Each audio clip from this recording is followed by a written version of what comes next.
Joining me right now is House Minority Leader, California Congressman Kevin McCarthy. And Congressman, so it's a pleasure to see you. Thanks for being here. Thanks for having me back. What about that? What about this poll saying that people value AOC's endorsement more than anybody except ex-presidents? It goes to the core of where this Democrat Party is. They're no longer Democrats. This is a socialist Democratic Party. Think for one moment, what is AOC's policies? I mean, they really are, and she calls herself a socialist Democrat. So it just shows how far left this Democrat Party has moved. That's why I think this 2020 election is really going to be about socialism versus freedom, and why I think President Trump is going to get reelected. Do you see this fight taking place on the floor? I mean, how do you deal with this in terms of reacting to, for example, AOC suggesting Nancy Pelosi is a racist? This is not a family fight. This is an internal war going on. You see it in every bill that they try to bring to the floor. Whatever bill comes out of committee, they have to take it further left.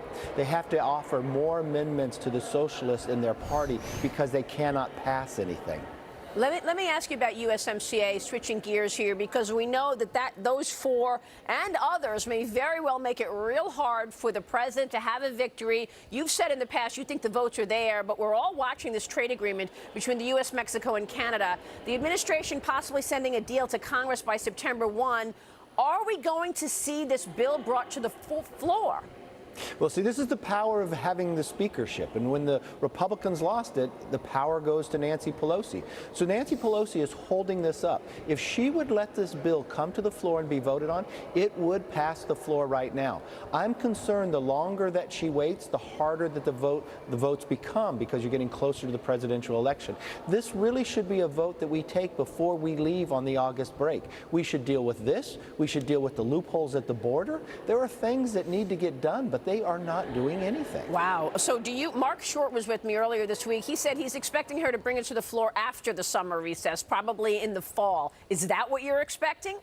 I expect that to happen, and it will pass, but why not do it right now? It only brings another 100,000 jobs, about 170,000 jobs into America, makes us stronger, our economy even going bigger. You watched the market make a new record yesterday and probably a new record today. We are getting stronger, and think about what power that gives us with our negotiations with China. Wouldn't we want to be in that position? Why hold us back if we know this is going to pass? Yeah, you make a lot of good points, actually, especially with China. Let me ask you about social media and that summit yesterday. The president hosted the meeting at the White House.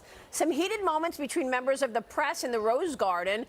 Leader McCarthy, you were at the summit. You've been very vocal in terms of these social media companies. It was you who said you want to have legislation so that people understand what they're doing with our data. Where are we on that? And do you think we're going to see legislation? I think we'll see legislation. I've been working on it, trying to work on a bipartisan manner. Because think for one moment, if there's something on the internet and they're offering it free, you are not the client, you are actually the product. Facebook's created to get data, and you're concerned about what they use that data for. I'm more concerned about what the third party and others. Data is kind of like a private property. It's my private property. So I should know, and we should have a level playing field, whatever data somebody can collect. Well, I should be able to move it. I should be able to delete it. If you're selling it, maybe I should be able to be given some of those proceeds in the process. I think privacy is a very big concern. And when you look what the Democrats offer here, they just want to break things up. Well, you know what? That doesn't do anything to stop about our privacy.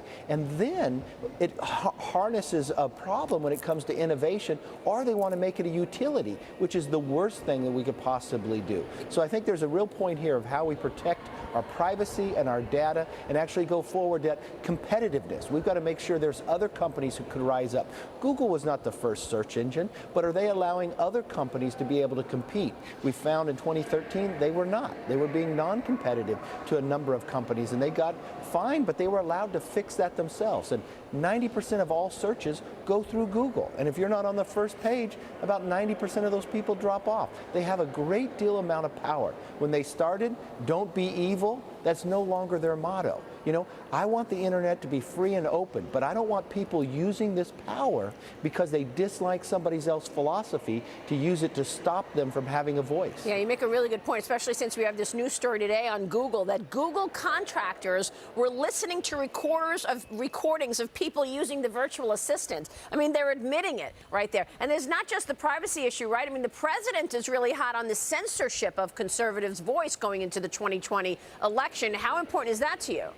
Well, that is very important, but it's important if somebody has a liberal voice that they're trying to stymie that in the process. Remember what's happened here. These companies become so powerful, but now they're using their own philosophy if you disagree with them that you can't have a voice. That is not what the internet is about. We've got to allow something to go forward. You have witnessed it yourself. Yeah. When a conservative voice is out there, do they shadow ban you? Do they make people not able to see it? Do they push you further down? You know, if they push your message down to lower pages and push somebody else up, it makes a difference. We watched inside Google's own headquarters the day after the election of people crying, of people talking about trying to help other people win over others. That's not their place, and that's not something that they should be doing. I remember that, and it's because they're so powerful that now we're actually noticing it because they've got this influence. Okay, we'll be watching that. It's a real important story, I know, Congressman. Let me ask you about the new fundraising numbers. You've been doing real well, showing for the first half of 2019, you broke the Republican fundraising record in the House, taking in over $33 million. Where does that money go? Congrats on the fundraising that you've been doing.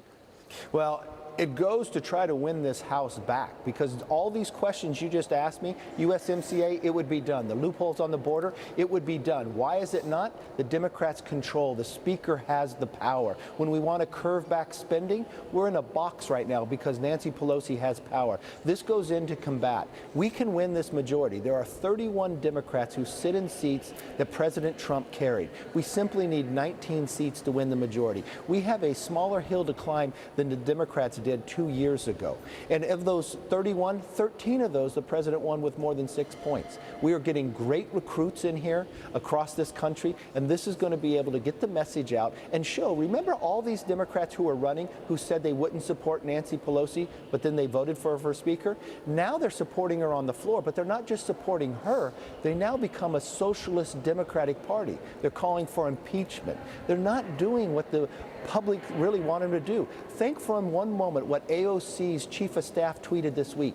He challenged the voters to tell them one thing that the Democrats have accomplished for the kitchen table of America. Right. Then he went on to question this legislative mastermind, which he refers to the Speaker. Right. The own Democrats realize they're failing at their attempt to really take control over this country. All right, so you think you can take the House back in 2020? We'll be watching. Kevin McCarthy, good to see you, sir. Thanks so much. Thank you. All right, Kevin McCarthy joining us this morning.